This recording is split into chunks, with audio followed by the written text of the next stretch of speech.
Good evening. Today, let's discuss Wesley A. Brown. Wesley Anthony Brown was born in Baltimore, Maryland in April 1927. Brown came from a family of modest means. His father delivered groceries for a produce market, and his mother was a laundress. His great-grandparents had been slaves. Brown served in the U.S. Army Reserve as a teenager, and in 1945 he received an appointment to the U.S. Naval Academy in Annapolis, Maryland.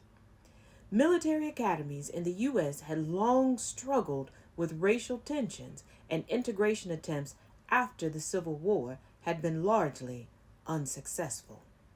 When Brown applied to the Naval Academy in 1945, the Academy, which by that time had been in existence for 100 years, had admitted a total of 5 black students.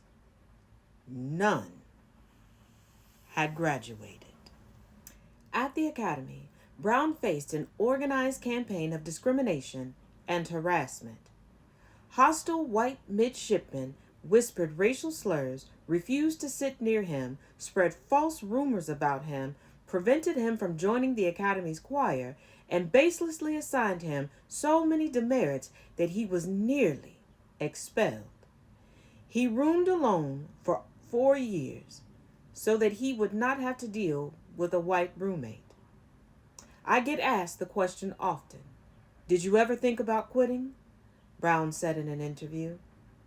And I say, every single day. Brown, however, did not quit.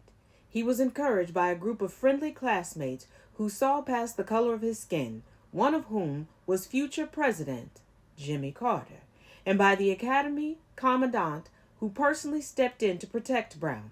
Conditions also improved for Brown after President Harry S. Truman formally ordered the desegregation of the armed forces in 1948. Brown received his commission in 1949, making him the first African American to graduate from the U.S. Naval Academy. After graduation, Brown served in the Navy Civil Engineer Corps, working on construction projects in Hawaii, Liberia, Cuba, and the Philippines. He also served in both the Korean War and the Vietnam War, and was once posted to duty in Antarctica.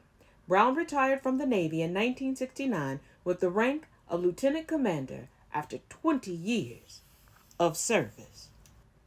In 2008, the Naval Academy dedicated the Wesley Brown Fieldhouse, a state-of-the-art 140,000 square foot athletic complex. At the time, it was the only building on the grounds of the military academy named after an African American. Brown was athletically active during his time at Annapolis, running cross-country and competing on the Academy's track team.